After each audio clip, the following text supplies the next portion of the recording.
It's 18 minutes past 8 here on OTB AM this morning. I'm delighted to say Andy Mitten is with us. Andy, good morning to you. How are you? Good morning. Okay, thank you. Yeah, a bit tired. I did, was it 2 games last night, and I only got back from Cyprus on Friday. Don't realise how far Cyprus is. It's almost a 5-hour flight away. A lot of football coming up. Manchester United have now got 5 home games in 18 days. So busy times. This is the meat of it now. And busy times, but bouncing into it off the back of an important win after everything that had happened in the previous couple of weeks. I think it was an important win. I think Manchester United played well. Still lots of room for improvement, but coming from behind away to an informed team with a very tight defence was hugely encouraging for Manchester United, who'd lost the game at Goodison last season. There were cameos from Cristiano Ronaldo, who came on after 27 minutes, replacing Anthony Martial. Casemiro added to just 82 minutes of Premier League football. That's all he's had so far. So for him to start and to get stronger as the game went on after giving the ball away, leading to Everton's opener, was also encouraging for Manchester United fans. Anthony in the first half, Luke Shaw, David De Gea towards the end. It was a really good night. And unusual for Manchester United to be playing at 7 p.m. on a Sunday night, but it was a good night for Manchester United. Having watched Casemiro last night then, Andy, and over the last couple of games, what is he bringing to that Manchester United midfield that Scott McTominay can't bring?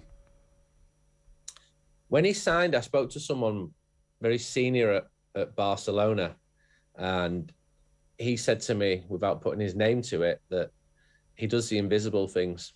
Players love playing with him. He closes down the space.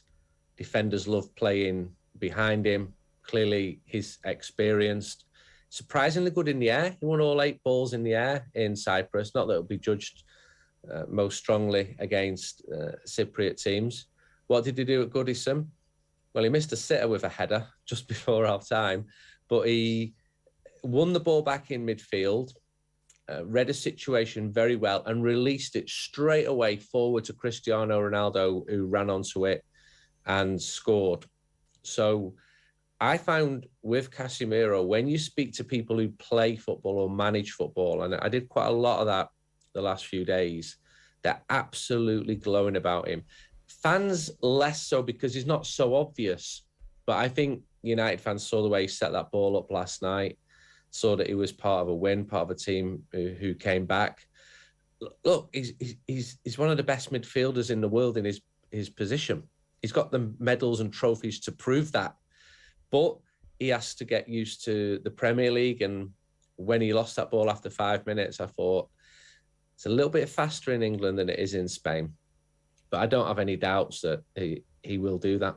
It did take Ten Hag a little while to get him in the team. We were having this conversation a little bit earlier on, and he played a full game in an hour in the international window, and it felt like the first game back after that was the time to get him back in the team, or to start this kind of process of getting him the Premier League minutes. But it's not that Ten Hag was reluctant, because he obviously picked him last night, but what was behind the slow introduction of Casemiro to the squad, to the starting lineup?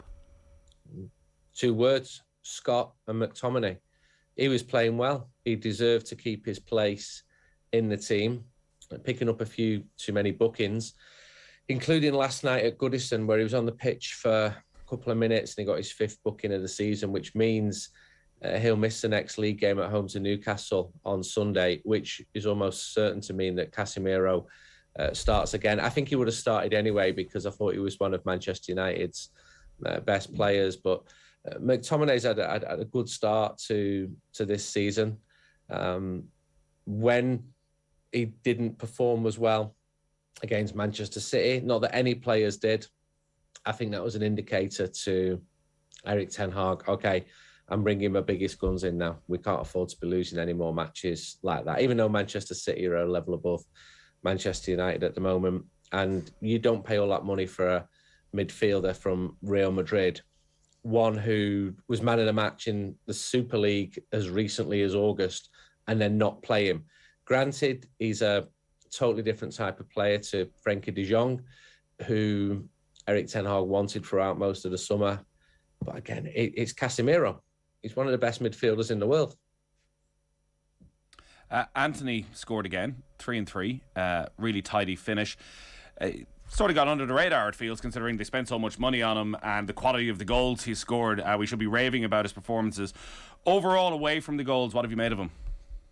I don't think we should rave about his performances. I think maybe rave about his goals and his finishing, because, as you say, he's finishing really well and his statistics are good and he's scoring in each match, and that's very encouraging for someone who's jumped up from the Dutch league to the top of the Premier League, which is where Manchester United are moving towards. I think he still needs to do more. I think he had a very good first half last night, quieter in the second half. He reminds me a little bit of Nani. I think he's got to add more to his game, just get a bit more consistent within matches. But he's doing that far more than Jadon Sancho, who lost his place in the team, and with good reason. He was particularly poor against Ammonia in Cyprus on Thursday night. So you'd hope that Anthony continues to improve. He's still very young as he gets used to life in England and playing at away grounds like Goodison Park, where every single seat is full, raining, the fans are really on top here. It's very visceral going to places like that. It's very real, and he's passing the test at the moment. But I think the point you're sort of making in the question is his overall performances. We can ask questions about them, and I think he's got to add more to him. But when you're scoring goals in matches, and good goals at that, then that's always going to buy you a lot of credit. It's been compared to Nani, a good thing or a bad thing? It's a good thing and a bad thing, because you can do these wondrous tricks and beat a man and go past someone, and then in the next move you can make completely the wrong option and lose position, and suddenly your team are facing a counter-attack. At his best, Nani was one of Manchester United's best players. I'm thinking 2011, 2012. At his worst, he was frustratingly inconsistent and drove fans mad. The injury to Martial, it's interesting that he picked Martial. He wanted him to play. He wants him. He's given him an opportunity, but I think, unfortunately, there's been a pattern where we've yet to see a full season where his body stands up to the rigours of playing as often as the manager wants him to play. So Ronaldo comes on and gives a Ronaldo performance, which is maybe one for the ages when you think about it. Like 700 club goals is absolutely ridiculous. Like it is completely ridiculous that anybody would score that amount of goals. Messi's about to do it. No other footballer in history has done it. And because of the mood around him and because of what's happened over the last 12 months in particular, maybe I don't know, is he damaging his legacy or have we forgotten about that? Like, the finish was absolutely sensational last night, and maybe we shouldn't forget that he is one of the great footballers of all time. One of the very greatest. I think, firstly, congratulations on 700 goals. It's an incredible achievement that he's still scoring goals. The rate's obviously dropped off this season as he's found himself on the substitutes bench. I think him and Messi will be remembered as two of the greatest players ever. And in the eyes of many people, the two greatest players ever. He's been frustrated. We saw Ten Hag speak of his frustrations last week, which meant he started on Thursday in Cyprus. He didn't score. He looked really frustrated there. Came on after 27 minutes in pretty unfortunate circumstances because it was Anthony Martial going off. And I felt quite sad for Martial. He did well when he came on in Cyprus, and I thought he started the game well at Goodison. He set up Manchester United's first goal. He's clearly a player who Erik Ten Hag likes, and I know that coaching staff like him at Manchester United. And even this position was inconceivable at the end of last term. I wrote a piece about him and his loan spell at Sevilla, and it was a flop, complete flop. So his stock was so low, and Manchester United would have definitely considered offers for him at the start of the transfer window in the summer. But he stayed. He had a good pre-season. He looks happier, but he needs to be playing more matches. It cannot be stop-start all along, and it has been too much of that with Anthony Martial. But at his best, he's a lovely player to watch. His speed of foot, he's so quick. There are a couple of reverse passes in Cyprus on Thursday. he was playing on the left, he was playing on the right, we were attacking the central spaces, and that ultimately changed the game on Thursday for Manchester United. And he got United back into the game by setting up Anthony for that really good equaliser. So I'm not aware of the extent of his injury, but I think it would be better to see him back soon, if possible, because he could be an important player this season, but he's got to be playing more. Interesting that it was Jadon Sancho who dropped out of the side, having started every other league game so far this season, and maybe not surprising considering thought he was really poor in the Manchester derby, didn't give them an outlet at all. The ball just seemed to bounce back off him consistently, and even earlier in the season, you know, the games that he was probably getting some credit for, where he got the goal against Liverpool, didn't seem to have a huge influence. What's the sense on how he's developed at United over the past year or so? I'm not sure he has developed. He must do more. There's been moments, as you say, the way he took the goal against Liverpool at Old Trafford in August, but he did nothing in the Manchester derby. He wasn't the only one. But what worried me more was doing nothing on Thursday night in Cyprus. A player of his talents, and I spoke to several people who've got a far higher level of football knowledge to me, working in the professional game, and they were baffled that he should be running at players. The Cypriot players are not the best in the world.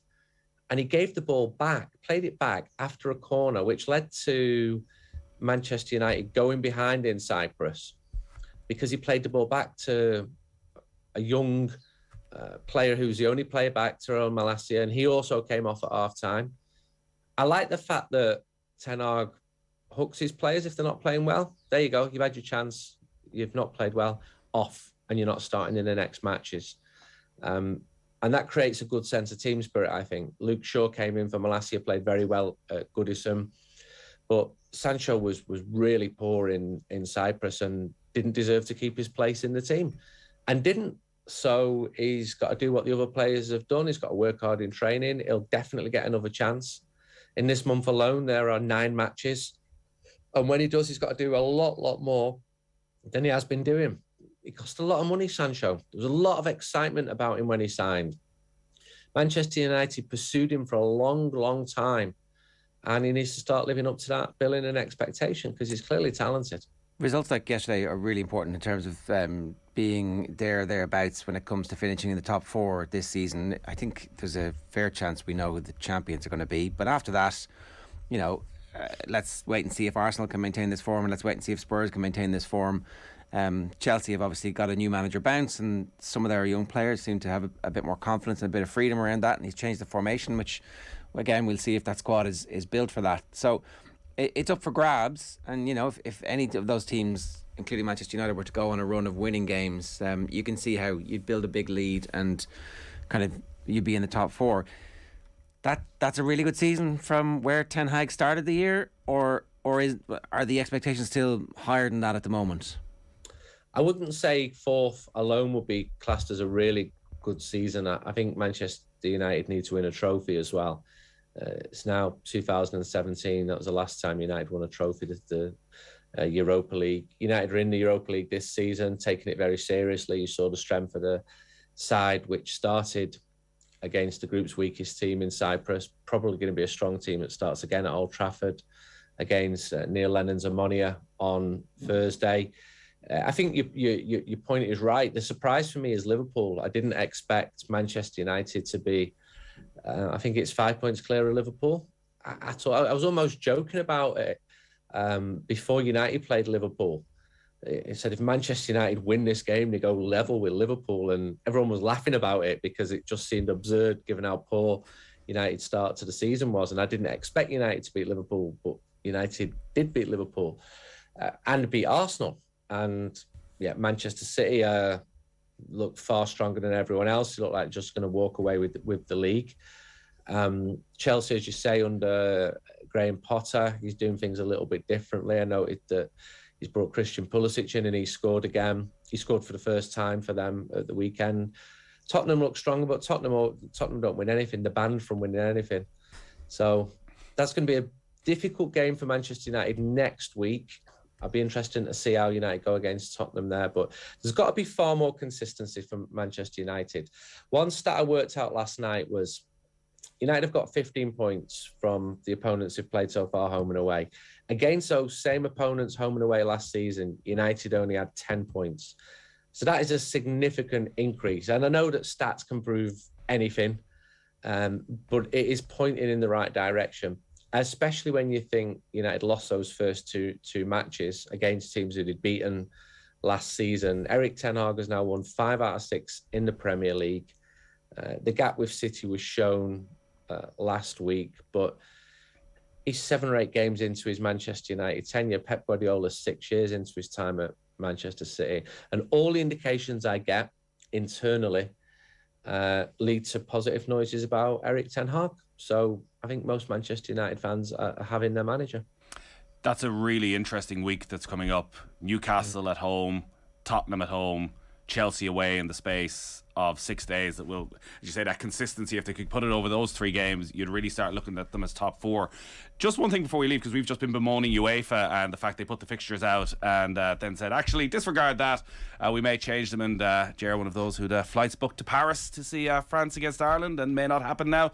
That Chelsea game was only fixed the other day. Because there's obviously issues with trying to squeeze all the games in, and there seems to be security issues. It's maybe not something we're as fully aware of in Ireland around train times and how difficult it is for supporters to get to games. You're obviously very in touch with the United fans. Can you just talk about the process of how they put these fixtures on and how frustrating it is for the supporters that, you know, and how much cost it is for the supporters that they're leaving it so late to announce games? I think it's an absolute disgrace what has gone on. The 2 clubs and the league and the police have known about this fixture since the 31st of August and didn't settle on time for the fixture until Friday. And you say it might not be as relevant to fans in Ireland. Okay, most are not going to Chelsea away. But I know plenty of Irish Manchester United fans who go to all of the away games. I could name 10 of them now, who are waiting to book their flights. And the earlier they book them, the cheaper they are. And within a couple of weeks of a really big match away at Chelsea, they don't know when it is. And it's absolutely bizarre. I expect these type of things. I'll tell you where I've experienced these type of things in recent years. Argentina, when the Rosario derby was shifted 4 days before the game when I was there. Casablanca, I was supposed to go this month, and it was just moved. And you don't expect it in the Premier League. And this isn't on Manchester United. It's not on Chelsea. It's on the Metropolitan Police, who are giving really odd reasons. This isn't a fixture which has been blighted by violence and incident in recent years. It's pretty tame. And for them just to say, we want to reduce the ticket allocation from 2,800 to 1,500, when all those tickets have already been allocated, when fans are waiting to book their travel, and travel's really complicated at the moment, not just traveling by air. There's train strikes going on in the UK. It's expensive. Obviously, we've got the cost of living crisis as well.